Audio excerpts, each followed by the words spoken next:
दोस्तों, आज की इस वीडियो में मैं आपके साथ एक बहुत ही अहम टॉपिक को डिस्कस करने जा रहा हूं और इस टॉपिक का नाम है डायरेक्ट एंड इनडायरेक्ट स्पीच। दोस्तों, किसी भी बात को एक बंदे से दूसरे बंदे तक पहुंचाने के लिए हमारे पास दो तरीके हैं। एक है डायरेक्ट स्पीच और दूसरा है इनडायरेक्ट स्पीच। डायरेक्ट स्पीच में हम क्या करते हैं, किसी इंसान के बोले हुए जो एग्जैक्ट अल्फाज हैं हम उसी तरह हूबहू दूसरे बंदे तक पहुंचाते हैं। जिस तरह के आप इस जुमले में देख सकते हैं, he said to me I am going। अब ये वाले जो अल्फाज हैं I am going, ये उस बंदे के एग्जैक्ट अल्फाज हैं जो जिस बंदे ने ये कहे। ठीक है, तो डायरेक्ट स्पीच उसको कहते हैं जब जिसमें हम एक बंदे की बात दूसरे बंदे तक पहुंचाते हैं, लेकिन उसमें हम कोई तब्दीली नहीं करते बल्कि एग्जैक्ट वही अल्फाज दूसरे बंदे तक पहुंचाते हैं।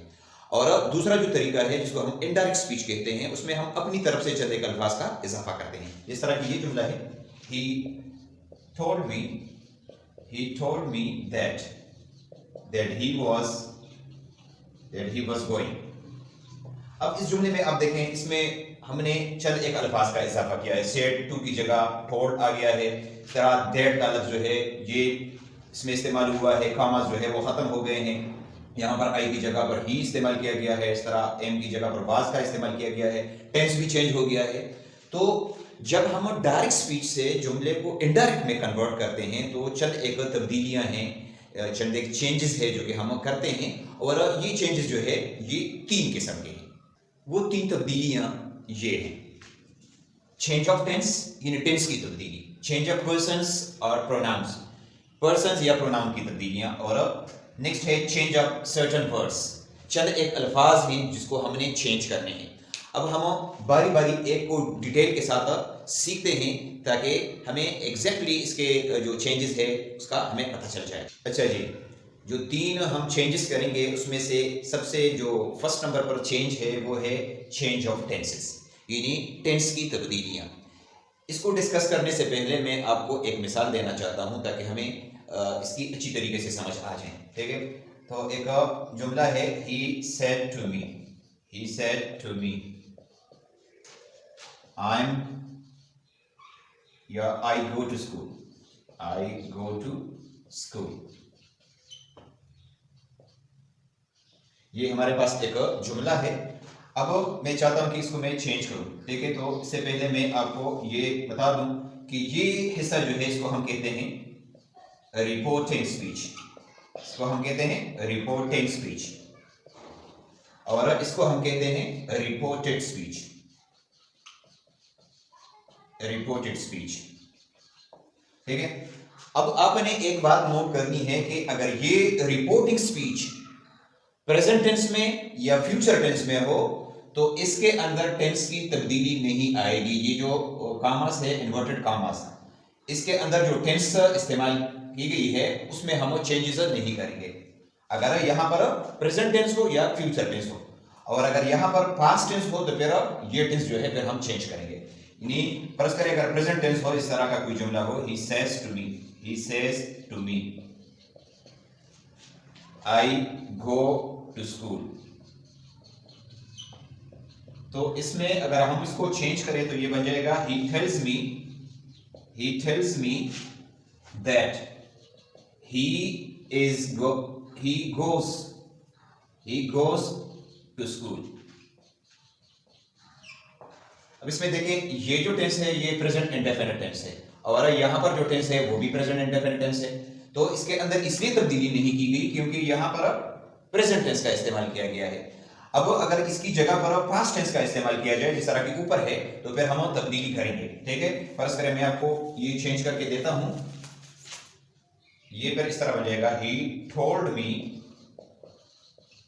that he went to school। ठीक है, अब यहां पर देखें, ये जो टेंस है प्रेजेंट इंडेफिनिट टेंस है, इसको मैंने यहां पर जो टेंस का इस्तेमाल मैंने किया है ये है पास्ट इंडेफिनिट टेंस।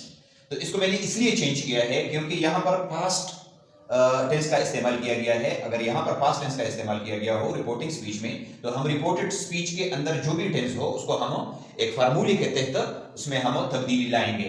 और वो फार्मूला है, अगर यहाँ पर प्रेजेंट इंडेफिनिट आ गया तो उसको हम पास्ट इंडेफिनिट में चेंज करेंगे, इस तरह के मैंने ये किया है, ठीक है। और बाकी टेंसेस का मैं आपको लिख देता हूँ कि किस किस तरीके से आपने किस टेंस को किस में चेंज करना है। अच्छा जी, टेंस के लिहाज से जो तब्दीलियां हम करेंगे वो इस तरह है। अगर इन्वर्टेड कॉमास के अंदर यानी रिपोर्टेड स्पीच के अंदर जो टेंस है अगर वो प्रेजेंट इंडेफिनिट हो तो इनडायरेक्ट में चेंज करते वक्त हम उसको पास्ट इंडेफिनिट में चेंज करेंगे।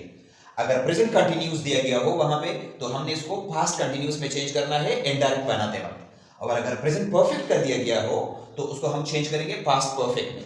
और अगर प्रेजेंट परफेक्ट कंटिन्यूस टेंस कर दिया गया हो तो उसको हम चेंज करेंगे पास्ट परफेक्ट कंटिन्यूस में। तो ये बातें आपने याद रखनी है। अब इसके बाद मैं आपको बताऊंगा पास्ट टेंस के हवाले से। अच्छा जी, अब आते हैं पास्ट टेंस की तरफ। अगर रिपोर्टेड स्पीच के अंदर पास्ट इंडेफिनिट टेंस दिया गया हो तो उसको जब हम पे इनडायरेक्ट में चेंज करेंगे तो वहां पर पास्ट परफेक्ट का इस्तेमाल किया जाएगा। अगर पास्ट कंटिन्यूस टेंस दिया गया हो तो उसको हम पास्ट परफेक्ट कंटिन्यूस में चेंज करेंगे।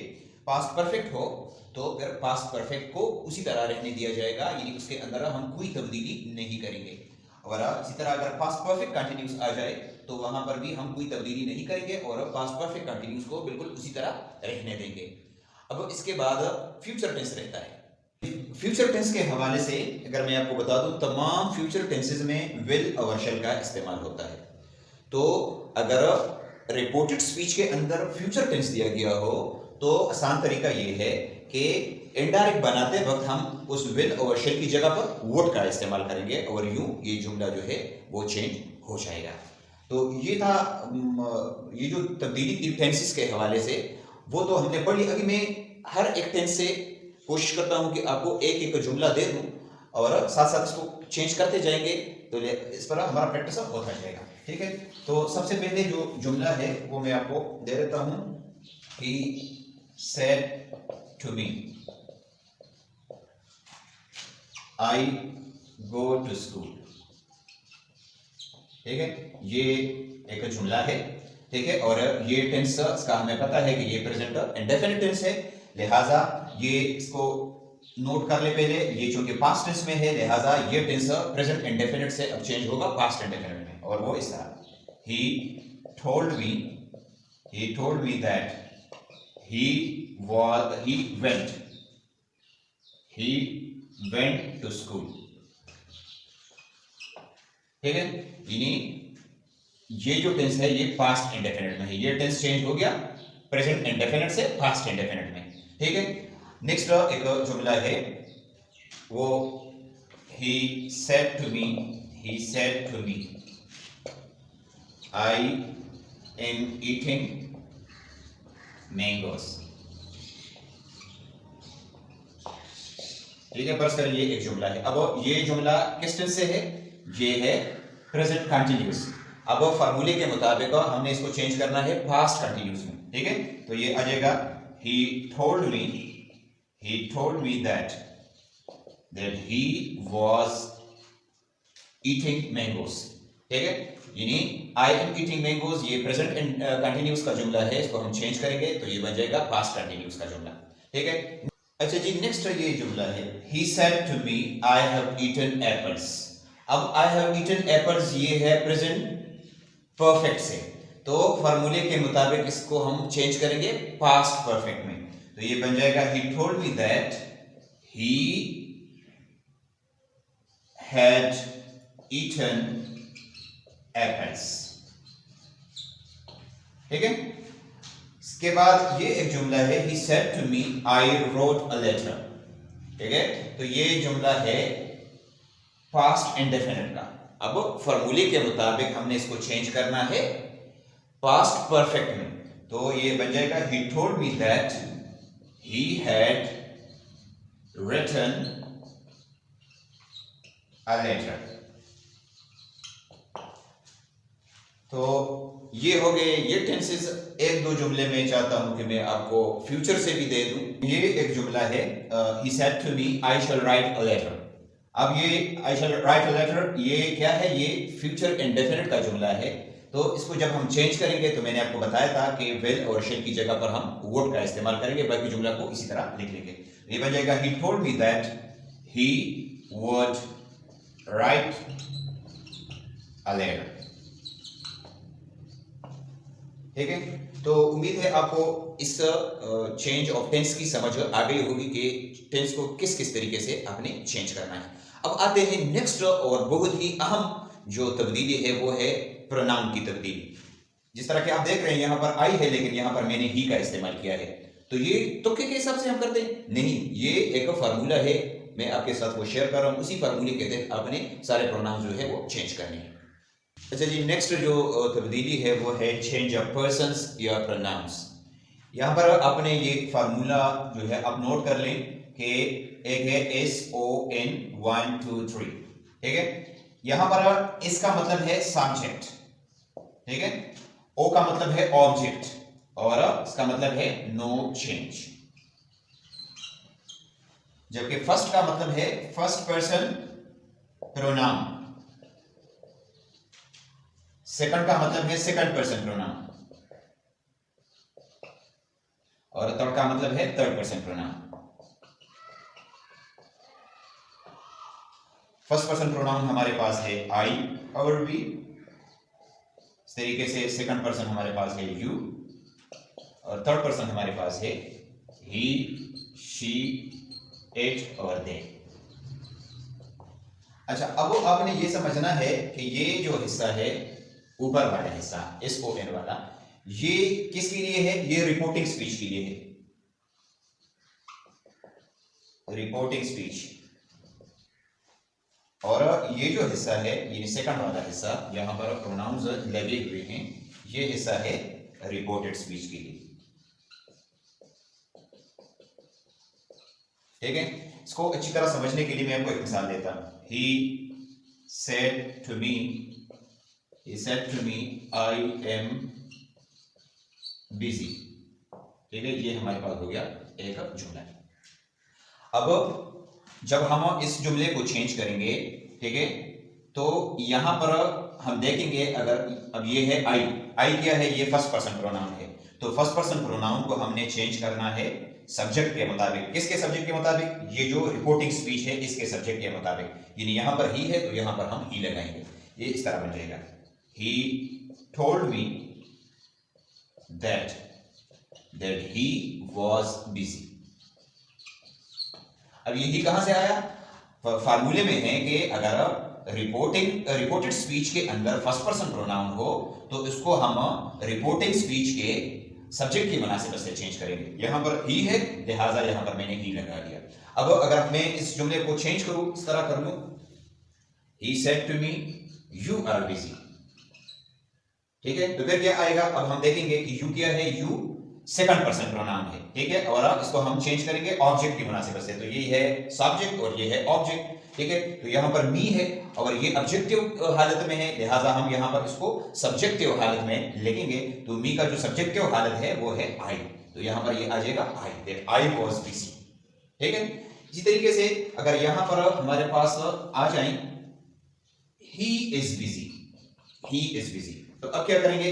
इसको अब हमने चेंज करना है। ही क्या है? ये थर्ड पर्सन है और अब थर्ड पर्सन जो है वो क्या है? No change, there will be no change, यानी इसको हम चेंज नहीं करेंगे, इसको एज इट इज रहने देंगे, दैट ही वाज बिजी। तो उम्मीद है आपको इसकी समझ आ गई होगी कि किस तरीके से आपने प्रोनाउन को चेंज करना है। फिर भी किसी भी जगह पर आपको कोई मसला हो तो आप कमेंट में मुझे जरूर बताइएगा, इंशाल्लाह मैं आपको ये क्लियर करके दे दूंगा। बाकी इसमें इतनी कोई मुश्किल काम नहीं है, ये सब्जेक्ट ऑब्जेक्ट और जो नो चेंज है ये इसके लिए है, ठीक है, और फर्स्ट पर्सन सेकंड पर्सन और थर्ड पर्सन प्रोनाउन जो है वो हम इसी के मुनासिबत से देखेंगे। इस जगह पर जो प्रोनाउन इस्तेमाल की गई हो तो उसी की मुनासिबत से हम यहाँ पर फैसला करेंगे। अगर आई और वी है तो उसको हम सब्जेक्ट की मुनासिबत से, यहाँ पर जो सब्जेक्ट है उसकी मुनासिबत से चेंज करेंगे। अगर यहाँ पर यू है तो फिर हम इसको ऑब्जेक्ट की मुनासिबत से चेंज करेंगे, और अगर यहाँ पर ही है तो उसके अंदर फिर कोई तब्दीली नहीं आएगी। इस तरीके से नाउन जो है वो भी थर्ड पर्सन में आता है, तो अगर यहाँ पर नाउन आ गया, let's suppose Ali is busy, तो अली को उसी तरह हम लिखेंगे, उसमें कोई चेंज नहीं लाएंगे। तो ये था चेंज ऑफ प्रोनाउंस के हवाले से। अच्छा जी, नेक्स्ट जो तब्दीली है वो है चेंज ऑफ वर्ड्स, ये थर्ड नंबर तब्दीली है। और चंद एक अल्फाज है, अगर ये डायरेक्ट स्पीच में आ जाए तो इनडायरेक्ट में आपने इन अल्फाज की जगह ये लिखने हैं। अगर नाउ का लफ्ज आ जाए तो आपने देन लिखना है, here, there, this, that, these, those, come, go, thus, so, hence, thence, ago, before. Today, इसको that day, tomorrow, the next day, yesterday, the previous day, next day, the following day. इसके अलावा can आ जाए तो can को could में, मे को might में change करेंगे। ठीक है, तो ये थे वो चंद एक अल्फाज जो कि हम चेंज करेंगे। मैं एक दो जुमलों में आपको इसकी वो मतलब समझा देता हूँ कि किस तरह आपने इसको चेंज करने हैं। अच्छा, ये चंद एक मिसालें हैं। He said to me I am busy now. ये देखें, नाउ का लफ्ज इस्तेमाल किया गया है, तो ये बन जाएगा he told me that he was busy then. Now को हम चेंज करेंगे देन में। इस तरीके से he said to me he will come tomorrow. He told me that he would come the next day या द फॉलोइंग डे। टुमारो को हम चेंज करेंगे द नेक्स्ट डे में या द फॉलोइंग डे में। तो दोस्तों, ये था आज का हमारा टॉपिक। उम्मीद है आपको इसकी समझ आ गई होगी। किसी भी जगह पर आपका कोई सवाल हो तो आपको कमेंट में ज़रूर पूछिएगा, इंशाल्लाह मैं आपको जवाब दूंगा। इसके बाद इंशाल्लाह हम हर एक पर अलग अलग वीडियो बनाएंगे। जो हमारे पास इंट्रोगेटिव सेंटेंसेस है, कमांड सेंटेंसेस है, इस तरीके से ऑब्जेक्टिव सेंटेंसेस है, उस पर अलग अलग वीडियो बनाई जाएगी। तो थैंक यू फॉर वॉचिंग। अल्लाह हाफिज़।